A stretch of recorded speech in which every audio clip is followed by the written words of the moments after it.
Okey, Assalamualaikum warahmatullahi wabarakatuh dan salam sejahtera. Hari ini, cikgu akan berkongsi bagaimana kita melukis graf kos. So, hari ini kita hanya akan fokus bagaimana kita melukis graf kos. Jadi mana-mana murid yang masih lemah, mari kita cuba bersama-sama. Cikgu pun masih belajar, jadi sama-sama kita belajar. Jadi, kita ulang kaji sedikit di kelas. Okey, kita ada sin, kos dan tan. Tapi hari ini cikgu hanya akan berfokus kepada kos sahaja. Okey, kos. Jadi kita ulang kaji A ni adalah untuk apa? Amplitud.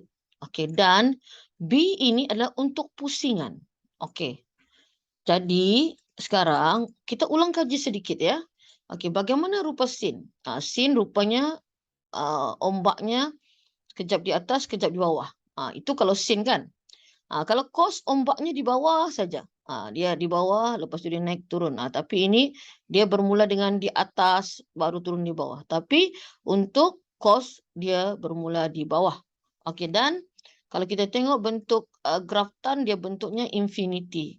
Dan kalau kita melihat untuk melukis graf sin, kos, tan, kita akan bermula dengan 0, 90, 180, 270, 360.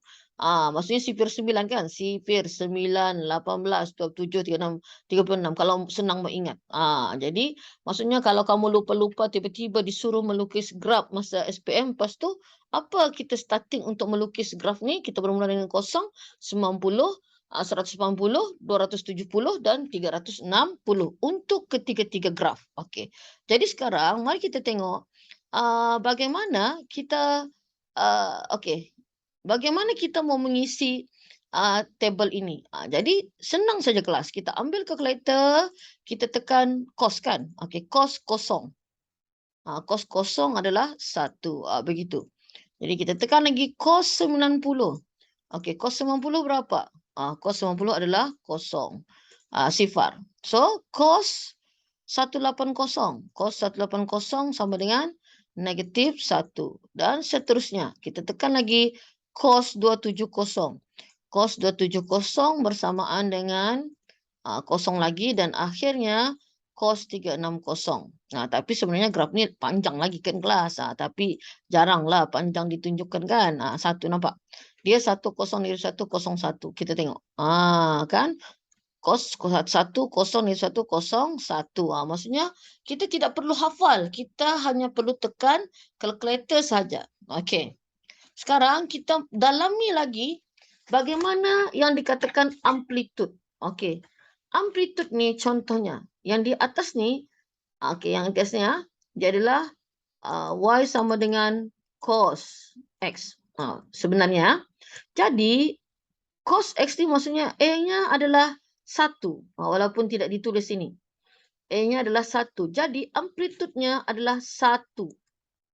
1 amplitudnya. Okey, dan bentuk grafnya adalah yang normal lah. Kan, yang normal. Okey. Apabila amplitud ini berubah. Contohnya Y sama dengan 2 cos X. Okey. Jadi, apa yang berlaku adalah, kan daripada 1 ini dia akan berubah ke 2. Cuma ini tetap sama kelas. Cuma yang di bawah ni dia akan jadi negatif 2. Tapi dia tetap lalu di 90, tetap lalu di 270. Dan tetap lalu di 360. Cuma dia punya amplitud telah bergerak kepada 2. Nampak? Okey. Itu adalah amplitud ya. Okey. Maksudnya kalau cikgu tunjukkan di sini, okey, lebih clear lagi ya. Okey, graf kita ni kita panjangkan lagi, kita andaikan, kita panjangkan lagi graf kita.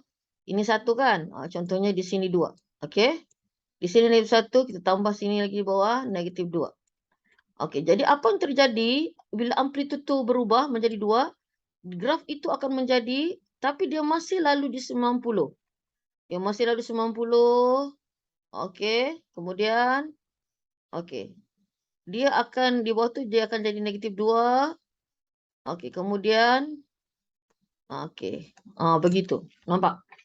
Okey, maksudnya 180 ni tadi dia punya titik minimumnya di negatif 1 kan? Dia telah berubah bergerak ke bawah. Itu yang dinamakan amplitude. Okey, tetapi dia tetap di atas ini 90, tetap di atas 270. Maksudnya original masih, cuma amplitude-nya yang telah bergerak. Okey. Okey, sekarang mari kita lihat apa fungsinya. Kalau tadi kita lihat di depan kan amplitude. Sekarang kita lihat B ini. B ini adalah tempoh pusingan. Apa yang dikatakan sebagai tempoh pusingan?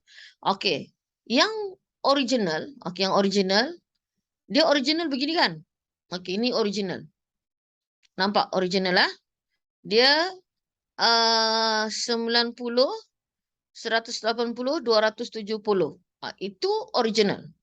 Okey, bagaimana apabila terjadi kepada 2x? Okey, maksudnya cos 2x. Cos 2x ni maksudnya adalah 360 bahagi 2 sama dengan 108 sama dengan 180. Bagaimana keadaannya tu kelas? Okey, bagaimana keadaannya? Okey, jadi sekarang kalau asalnya dia begini, ini 90.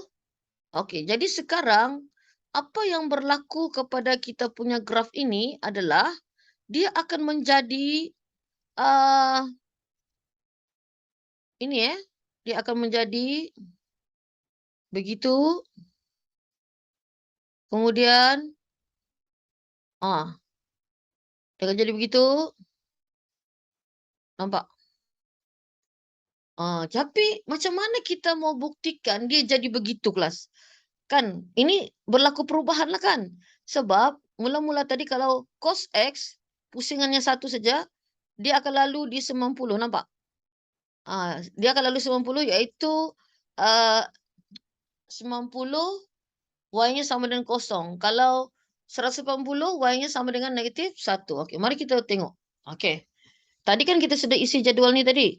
Okey, kita isi jadual tadi ini kalau kosong 1, kalau 90 kosong, 180 negatif 1, 270 kosong, 360 360 adalah 1. Okey. Sekarang bagaimana kalau sekiranya itu cos X, tapi sekarang kalau 2X.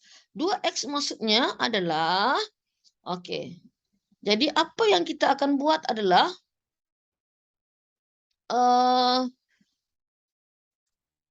kita bermula contohnya 90 90, okey. Cos cos, kemudian kurungan 2 darab 90. Jadi berapa? Jadi negatif 1. Jadi negatif 1. Okey, cuba kita tengok kalau cos. Okey, cos 2. Okey, cos 2 darab kosong. Ni kosong. Apa jadi? 1. Okey, jadi 1 okey. Kemudian cos nampak ni 2x kan? Kurungan 2 darab 180. Apa kejadiannya? Menjadi 1 di sini. Okey. Cos okey, kurungan 2 darab 270. Okey, 270 sama dengan negatif 1. Dan last sekali, cos 2 darab 360. Sama dengan 1. Jadi kita dapat satu nilai yang baru. Okey, jadi untuk memudahkan kita di sini kosong, sini adalah 1, sini adalah negatif 1. Kan kita sini macam mana kita mau melukis 90. Sipir 9 kan cikgu cakap 180. Kemudian di sini berapa? 270. Kemudian sini berapa?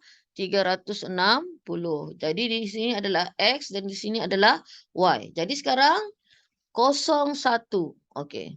Kemudian 90 negatif 1. Kemudian 180 1. Kemudian 270 negatif 1. Kemudian 360 1. Jadi macam mana kita mau melukis graf, itu dia akan jadi begini kelas. Nampak? Dia akan jadi begitulah. Okey, jadi begitu. Nampak? Okey, kita boleh tambah lagi di sini kalau maulah. Kan, gitulah dan seterusnya. Jadi lebih mudah kalau sekiranya kamu disuruh melukis graf kan, lebih mudah kamu buat tabel, kamu isi, menggunakan maklumat yang diberikan. Jadi kamu tidaklah keliru untuk melukis graf kos. Jadi selamat belajar semua.